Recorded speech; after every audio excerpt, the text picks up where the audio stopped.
Well, listen, first of all, thanks to USA Hockey and the committee.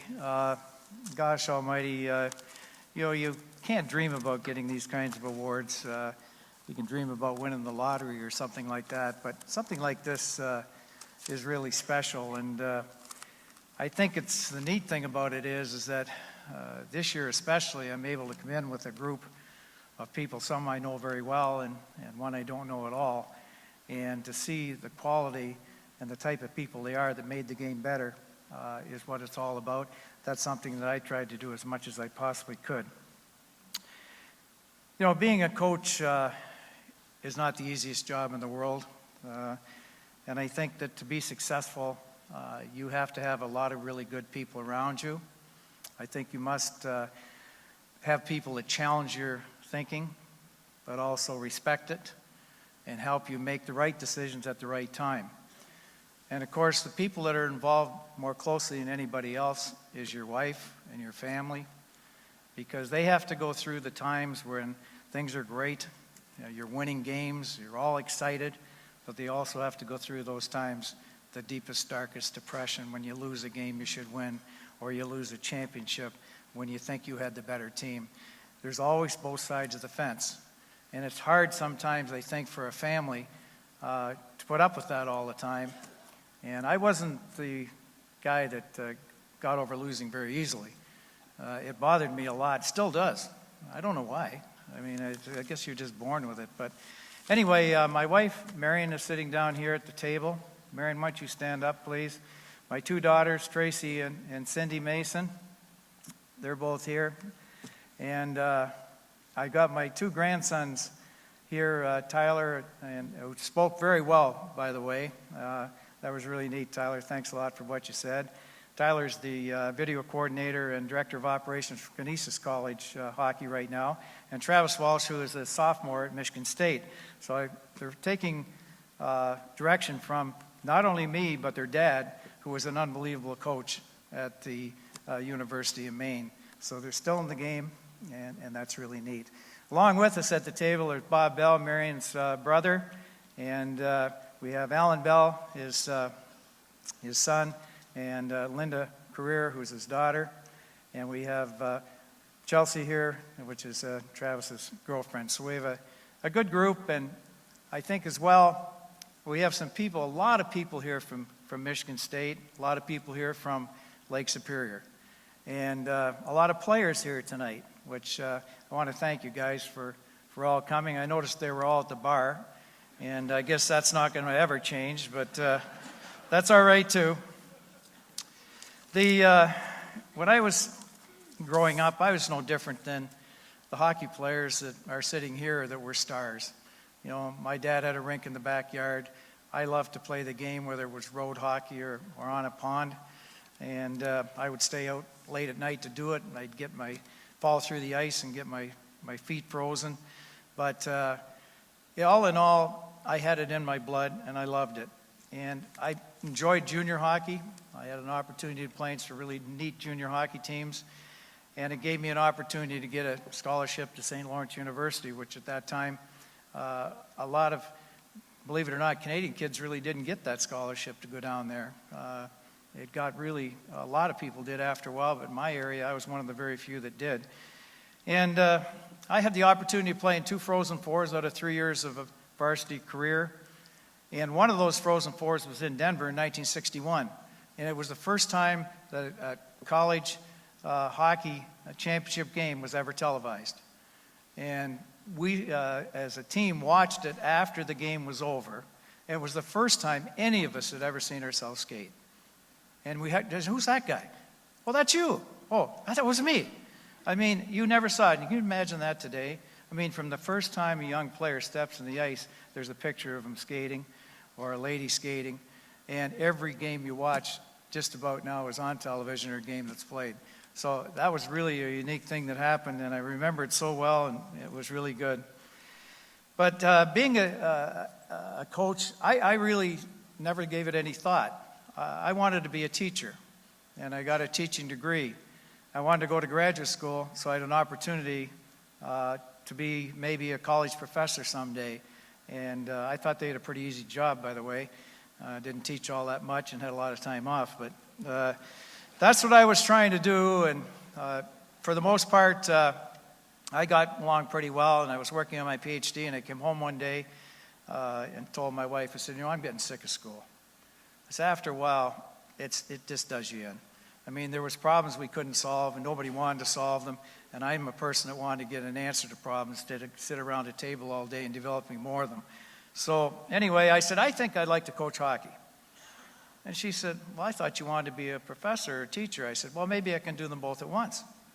I mean, maybe I can get a job in college. In those days, hockey coaches had to teach, and almost everybody taught. In today's world, that's just not the case. So I was offered 2 jobs, one at Merrimack College in Boston and one at Lake Superior State. Well, you can imagine which one I took. I had the opportunity to start a very first team at Lake Superior State in Sault Ste. Marie. And across the way was Sault Ste. Marie, Ontario. And there were so many hockey players around there, it was unbelievable.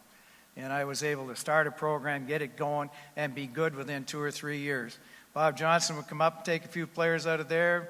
John McGinnis from Michigan Tech would take a few players out of there, and I got the rest. And believe me, we got good fast. And it was fabulous. And we filled the building. And we had energy like you wouldn't believe in Sault Ste. Marie for our hockey programs at that time. And the really neat part of it all is it's still going today. They won national titles. It's a great hockey school. And if it wasn't for Bud Cooper, yeah, say it, guys, you're here somewhere. I know you are. If it wasn't for Bud Cooper, bless his soul, who took a chance on a young guy, I probably never would have got into the game. I probably would have ended up probably going along and just becoming a professor or something like that. Anyway, I went along to Bowling Green, which they said, Bowling Green had a great rink in those days. And I thought I had a better chance to recruit there, a better chance to win, a better chance to get in the WCHA, which was the major league in the West. And there were plenty of hockey players in the state of Michigan and Southern Ontario. And then again, I was able to recruit some fabulous, fabulous people to come down there and play. And we got good very fast. And we were able to play the best teams in the country. And we were the first team outside the WCHA and the ECAC to go to the national tournament. And remembering that tournament, Bowling Green didn't know what to expect. Wisconsin was there, BC was there, and I think BU was there. And we had a good series. It was a good start for us. We beat Wisconsin in the consolation game, and we came back, and we knew we had an opportunity then to build a hockey league, which is the Central Collegiate Hockey Association, to allow emerging schools that really didn't have much of a chance, and schools that wanted to start hockey, to do it. And we allowed those schools to come into the league. We nursed them along, and I think 8 or 10 of those schools are still doing it and doing it well. And the league became fantastic.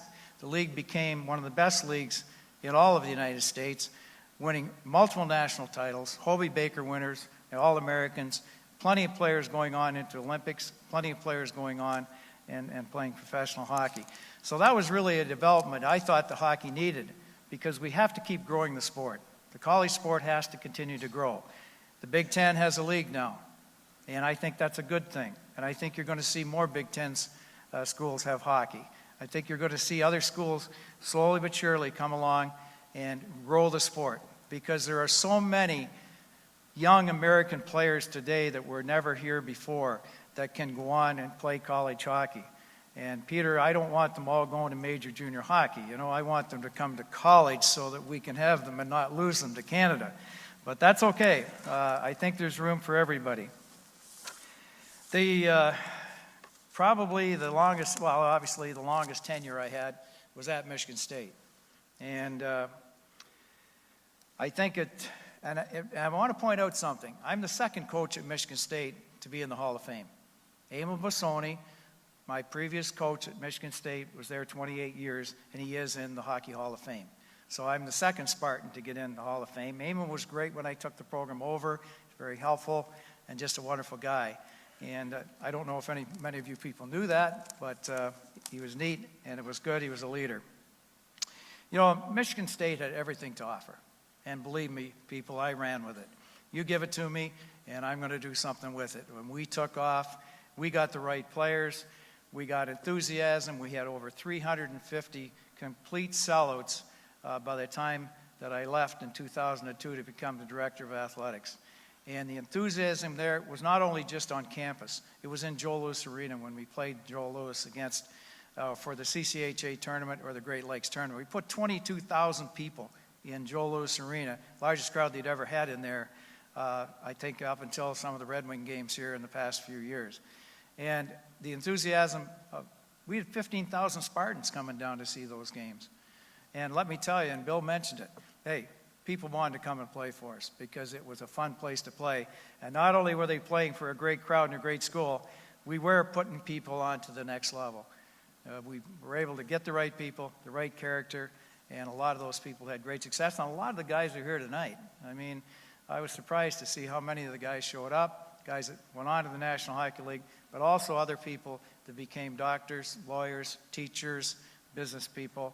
And those are, I would say probably over hundreds of those kids got their degrees that I've coached, and that makes me really, really proud because when you talk about young people coming to college, they're there for two reasons. They're there to become maybe the best hockey player they can become, but they're there to get an education that's going to carry their life for 35 years after they get out of the sport of hockey.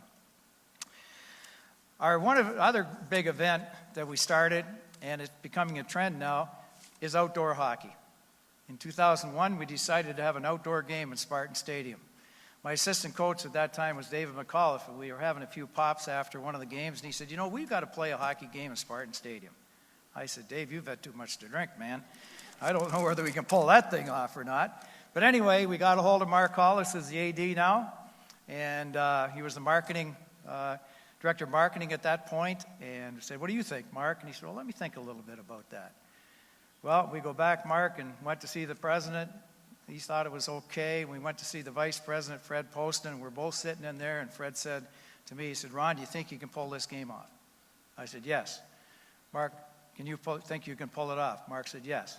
So we both walked out the door, and then we looked at each other and said, holy hell, now we got to pull this game off. How are we going to do it? Because it was 80 degrees Wednesday of the Saturday of the game. Our ice was melting. We couldn't put ice in. The boards were up. We didn't know what was going to happen. We have to cancel this game. And all of a sudden, it got cold. It got rainy. And it rained. We didn't even have to flood the ice. It was unbelievable. That night was so cold, I still remember. I'm still shivering because it was darn cold out there. But we put 74,000 people in there. We sold the place out in 10 days. We had to hold tickets back, so we had tickets for the students when they came back on campus. We never dreamt it would happen like that. We had television coverage in the U.S., Canada, and on a delayed basis all over the world. I got calls and letters and notes from everywhere you could possibly imagine. And Spartans have 500,000 alumni, so a lot of them got to see it, and they were coming back. And what a great show. What a fantastic show. But we started it. And somebody asked me, well, when are you going to do it again? I said, as long as I'm the athletic director, we're not doing it again. It's that simple. We'll let other people do it, and we'll have fun with it. Well, anyway, I had to make a tough decision in 2002. I had to figure out whether or not I was going to continue to coach or whether I was going to take the athletic director's job. They'd asked me a couple times before to be the AD, and I turned them down. This time, it had to be a true family decision because everybody wanted me to win 1,000 games. Why don't you stay and win 1,000 games? That would be unbelievable to win 1,000 games. I said, you know, it's not about the number of games you win. It's about winning the next game. That's the most important game. And that's all you think about is just winning that next game. And that's all I ever did think about, as a matter of fact. But anyway, I think what really determined the outcome of what my decision was is my daughter Cindy's here, and we were talking about it home, and she says, you know, Dad, you're so miserable when you lose. You're so miserable when you don't win a championship. You're so miserable if you don't get to the tournament. She says, it's not even any fun being around you anymore. I thought, not like that. I love having a good time. She says, no, it's not like that. And I thought, well, you know what, maybe it's time to make a choice. So I did. I took over the job as athletic director at Michigan State, and it opened my eyes. It allowed me to see different programs, be involved with the Big Ten leadership group, seeing what the other sports did. And I tried at the same time as I was on hockey committees with the NCAA to help grow the game of hockey within whatever means we had. And I think that's one thing that the Big Ten is going to be able to do now is to develop college hockey in a bigger way than we were able to do before. But You know, I've always loved the game. The game has been my life. And I learned very quickly that if you're going to be successful, there's a few things you have to have. One is you have to have an unbelievable work ethic. You have to have equal or better than equal talent than the guy you're playing against. You can't beat the game itself. It will chew you up if you think you're going to reinvent things in the game. And then what you have to do is you have to have a character to work through the bad times and make them better. And if you can get players to be in that position, that all they think about is really winning the game, it's like the old statement, you know, the name in the front of the jersey is more important than the name in the back. The other thing that I used to say a lot of the times was that basically, if you don't care who gets the credit, it's amazing what can happen. And probably some of the guys back there think they're back in the locker room when I'm talking about objectives and things like that, and what we're going to do in the next game and so on. But you know what? I loved those days. They were fantastic. The ability to be in that locker room with all these young players that were trying to win the game, were proud to be Spartans, and were able to go on in life, and many of them come back. And they remember the silly little things I say. They never remember much about anything else, but they do remember those silly things. But anyway, I think that the partnership of hockey and education was a natural fit for me. Some people it's not, but for me it was. It gives a tremendous sense of satisfaction to know that hundreds of young men entered their degrees or got their degrees. Numerous guys made a living at pro hockey. And many have become successful in life, whether their occupations or whatever they might be, as well as husbands, fathers, and beyond. That's what satisfies me more than anything else, to see these people go on. Well, for everybody here tonight, it gets a little long sometimes, but I'm going to tell you a little story about what happened right here in Detroit. This couple was at Joe Louis Arena watching a hockey game. And they're heading home out 94 to go to St. Clair Shores. They got pulled over by a police officer. So the officer comes up to the window, says to the husband, he said, "Do you know why I pulled you over?" "No." He says, "Well, you were 25 miles over the limit. That's why I pulled you over." His wife pipes up and says, "You know what?" And he says, "You shut up." Then he says, "You know, I never speed to the cop." He says, "I never go over the limit. I would never go over the limit." His wife pipes up again, and she says this time, "You always go over the limit. You're always speeding. You're always scaring the death out of me." He says, "You shut up." So anyway, police officer says, "I see you don't have your seatbelt on." And he said, "Oh yeah." He said, "You know, knew I'd have to get my license out, and I had to get in my pocket to get my wallet out, and this and that. And so that's why I didn't have my seatbelt on." His wife pipes up and says, "You never wear your seatbelt. Don't lie to this police officer. You never wear your seatbelt. Come on." He says, "You shut up, you moron." Well, that was enough for the police officer. He walks around the other side of the car, looks in the window, the lady puts the window down. She says, "Does your husband always speak to you like that?" She says, "Only when he's been drinking." Anyway, thanks to everybody here. Everybody have a safe trip home. Don't get stopped by the police. And believe me, my family, myself, want to thank everybody that's here.